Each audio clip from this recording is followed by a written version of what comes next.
right, everybody, welcome to today's Freedman podcast from Bass Pro Shops here in Rancho Cucamonga. Wow, it is so great to be with you all. I love Bass Pro Shops. It is such a wonderful place. I've had my morning briefing coffee, and I've got a backup over here also in case I need some more to get me through. But we've got a great show, and we're going to start with an incredible guest who's been on an incredible journey. Kevin Brannon, my man, how are you, my friend? Man, I am living the dream. I'm up here with you. Bass Pro Shops, chasing my dreams. Look at that. That's pretty neat. Yeah, it's funny I got you my story here, but you're a big part of my story. You were the first person. I started doing a TV show called Real Anglers Fishing Show, and I seen this guy on Facebook, and I reached out, and he said, you know what, go ahead and send me your DVDs. I'll take a look.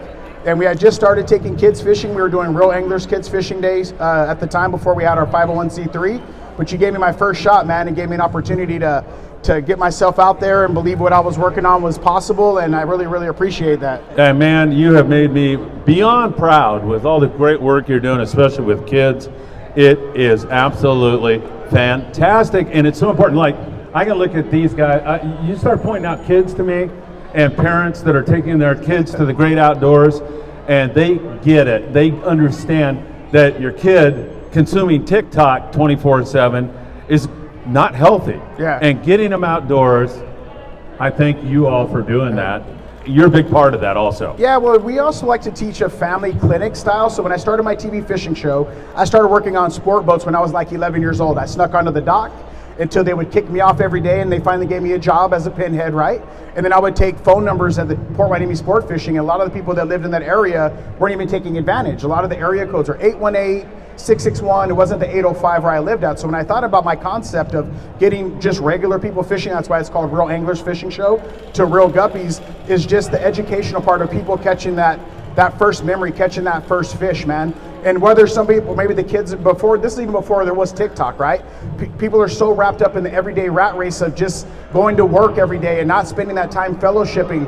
And I would say for the price it costs to go to an amusement park or a ball game, you could jump on a boat or get a self-guided tour and catch a memory. You don't have to be a professional to enjoy our industry, but it could be quite intimidating, right? You see all of that gear and how to get started, and guys, we don't like to ask for help or directions, do we? You ever try to put together a crib or something? So if I was able to break those barriers down and just get people to slow down, understand the whole catching an experience, catching a memory. Our first book's called Catch a Memory, not Catch a Monster, and there's a dad with his kids on there because we wanted to just showcase that it's not about being in an exotic location or using gear that you can't afford, using terminology that you don't know. But if you went out there and fellowshipped and spend that time together on the outdoors and got over the insecurities of learning how to get started, which I taught people on the sport boats, you watch them smile, man, and have a great time. It didn't matter if the fish was this big. Something about pulling on the line and catching it and figuring out how to tie your own knots and problem solving. Watching dolphins go by or pelicans. I lie to the kids and tell them that they're pterodactyls. Like, look at the pterodactyls. Like, no, they're not. But anyway, but when you're out fishing, there's no such thing as a lie. It's just an exaggerated story, right? It was this big. So I kind of like wrap all that into the idea of just getting people fishing.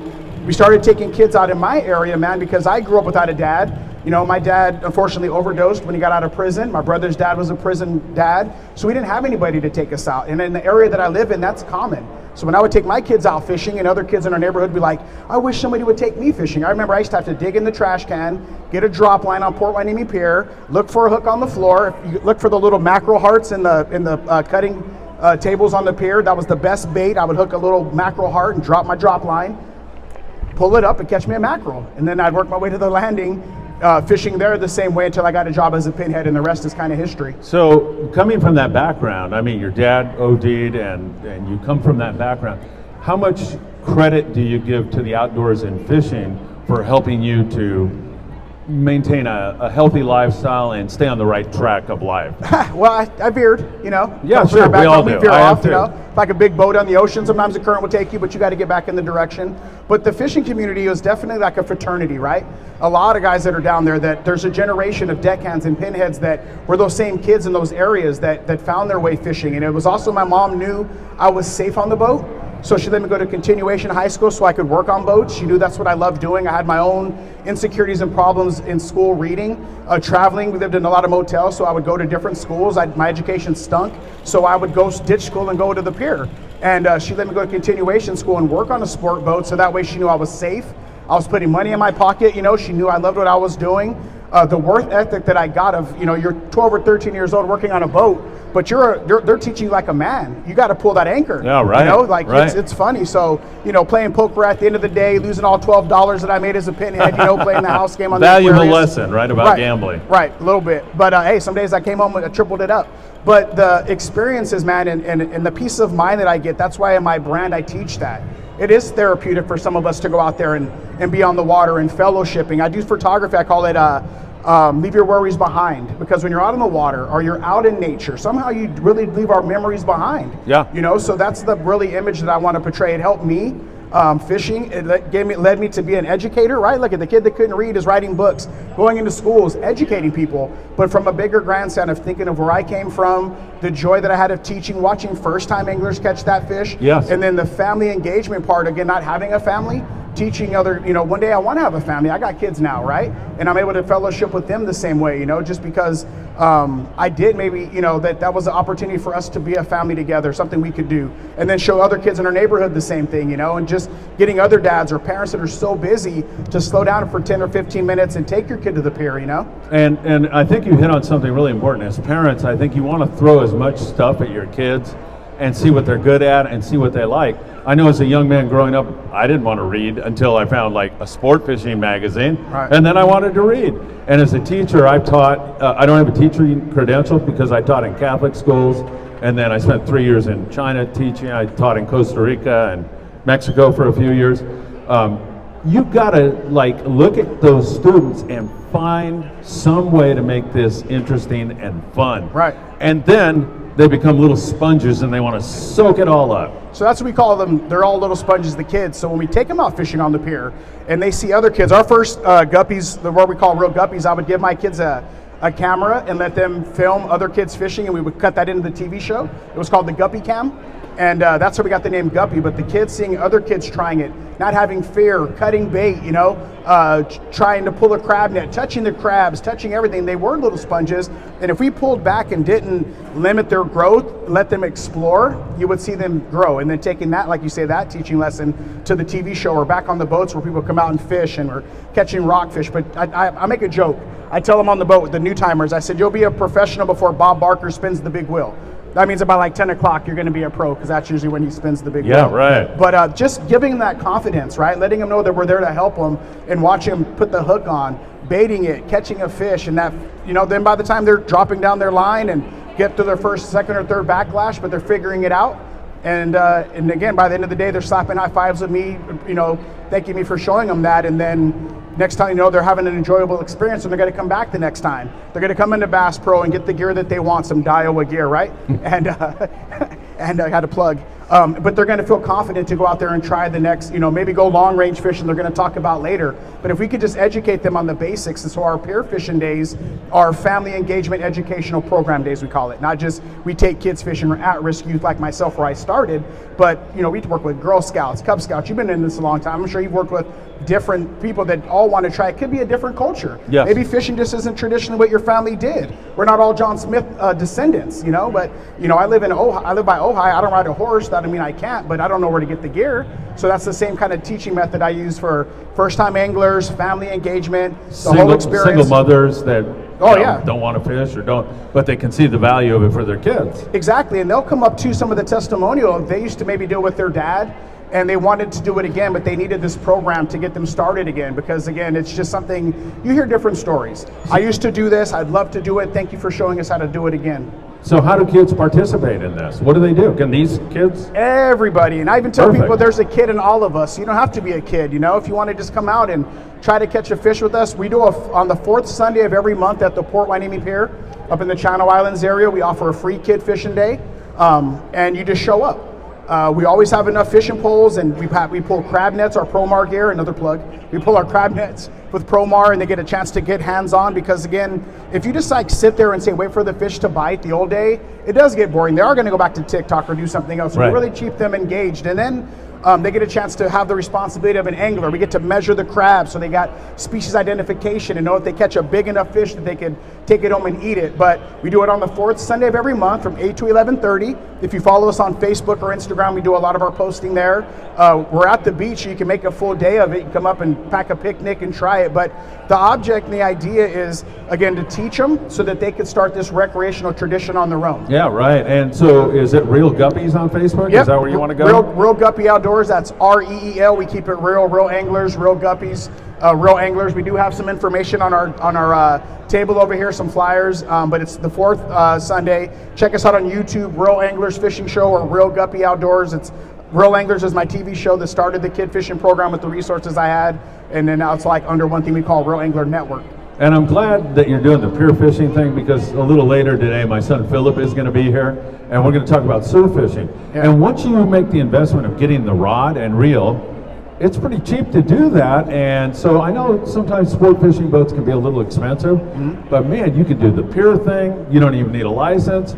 Or you can do the surf fishing where you do need a license, or you can go grunion hunting. Yeah. There's so much out there for kids and families, and you don't have to spend, a lot of money to do it. Yeah, and a lot of that stuff you could use different areas, right? So if you get a pier setup or a surf setup, you could still use that in the lake.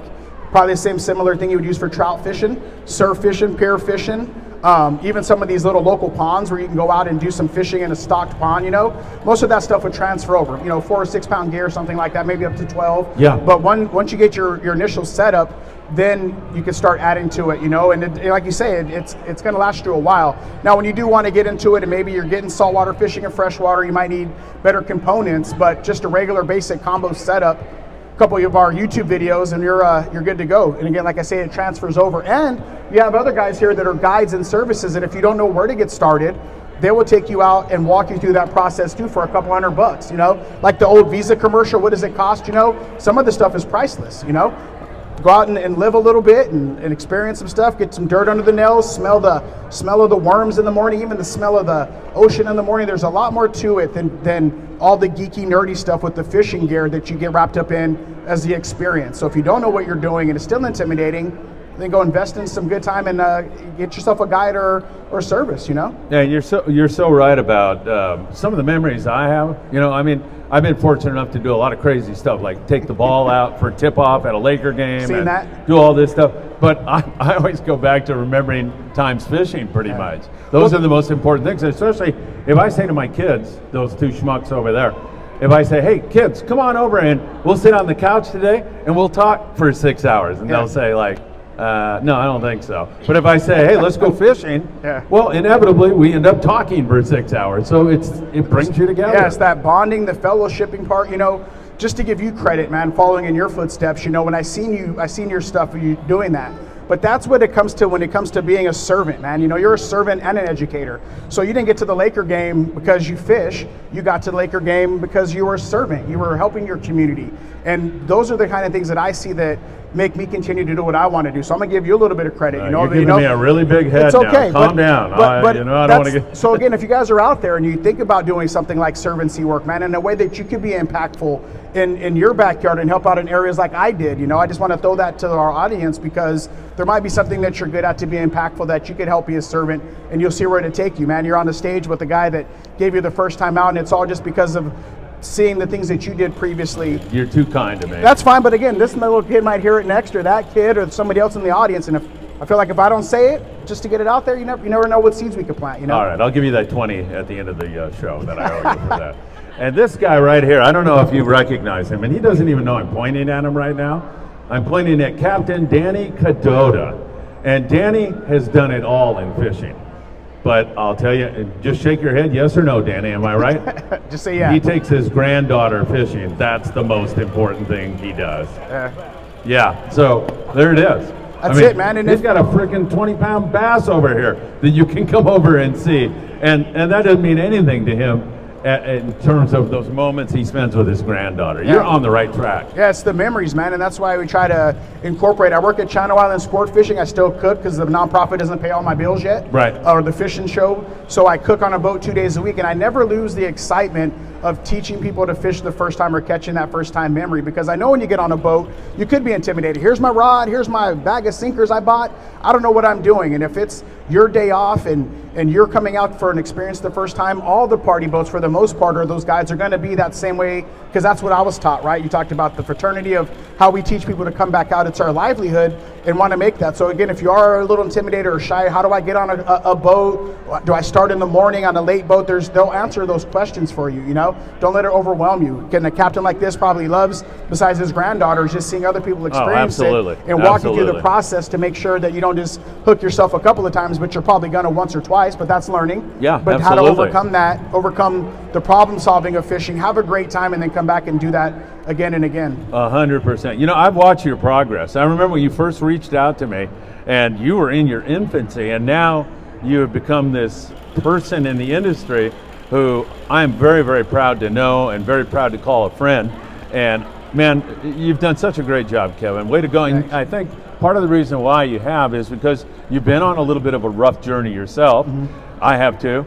And you see the value of this. You love this, and you can see how good it is, especially for kids. A couple of things, man. When you come up that way, you definitely get self-reliant.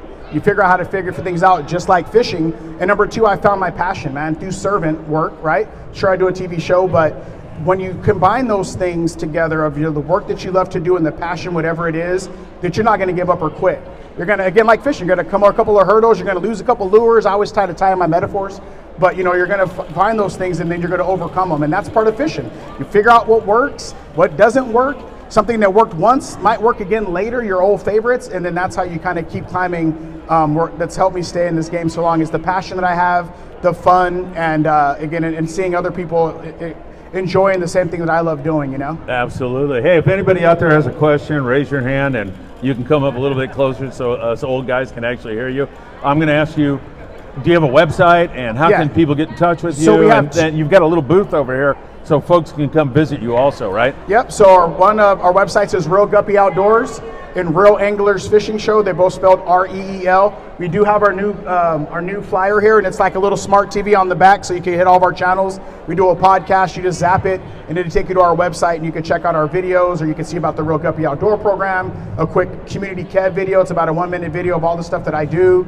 Again, so you can check it out, but stop by, I'll answer any questions. And those are our websites, Reel Anglers Fishing Show and Reel Guppy Outdoors. By the way, I'm not one of those guys who's afraid to admit he doesn't know how to do anything, because I pretty much don't know how to do anything when it comes to a car or anything. Yeah. One time we were in Mexico, I got a flat tire. We were pulling up to like a real small town, and my wife looks at me. She knows me well enough. She's from Costa Rica. She goes, "Do you know how to change a tire?" And I go, "Watch."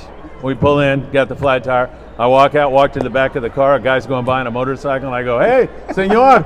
And he comes over, and I go, "Here's 20. He goes, "That's how you change a tire." Yeah, I got AAA. He got me all taken care of. He walked out of there with shirts and hats and everything else. So, yeah. Well, all that says is just see how even we know it all still ask for help. Yeah. You know, I got AAA. They laughed at me. I was an exterminator, and I wouldn't change my own tire. I'd call AAA to fix it, and they were like, "Why'd you do that?" I'm like, I don't feel comfortable with tools. It falling on me fixing it. So learn to ask for help too. But yeah, man, we don't got to know everything. We just got to know what we know. Hey, one more thing. There's another couple guys I want to introduce everybody to, because they kind of go hand in hand with your whole program. Captain Eddie Leland is right here, and Eddie does a tremendous amount in our communities for kids. He's a great guy. And Joe Russo, this man right here. Joe, you should stand up and take a bow. Joe, you got to come over and see his new invention for bluefin tuna later. It's really, really awesome.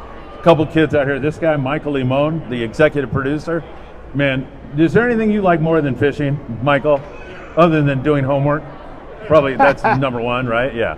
I mean, it's just something that's so healthy. My hat's off to you for all the good you do. I'm so proud of all the progress you've made. I had very little to do with that. You give me way too much credit. But man, you have done such a great job. I'm so proud of you. Well, you never know who you're auditioning for, you know? So again, if you pass the torch and I see the examples that others have set, and I'm able to set that same example wherever I come from, that's what I look at it as, man. You never know who you're auditioning for, who you could be inspiring, who you could be encouraging, and that's where I leave it at, you know, and let God do his work from there, like, you know. So you can be very instrumental in people's lives that don't even realize it just by serving. So I'll just say that.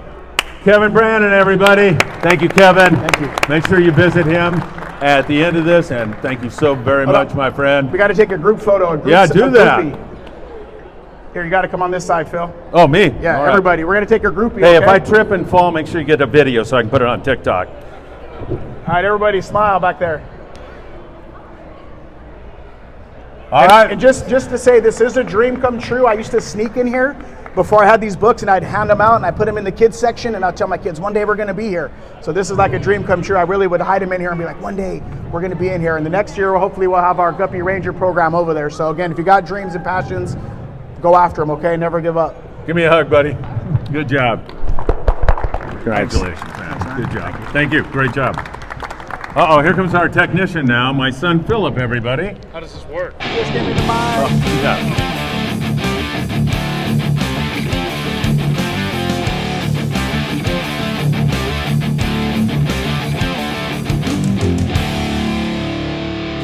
Nature Tours and Whale Watching is located at 22nd Street Landing in beautiful San Pedro, California. She does 25 knots and can put you on whales and other marine life within minutes of departure. And it's your own private group. Up to 8 people can go on board the Judith Ann and witness the gray whale migration, blue whales, humpback whales, sea lions, pods of dolphin, and so much more. It is such a unique way to see the brimming marine life off the Southern California coast. Captain Tom Doerr has been doing this for decades, and he will put you right in the middle of an adventure that you will remember for a long time to come. It's the Judith Ann Nature Tours and Whale Watching out of 22nd Street Landing in beautiful San Pedro.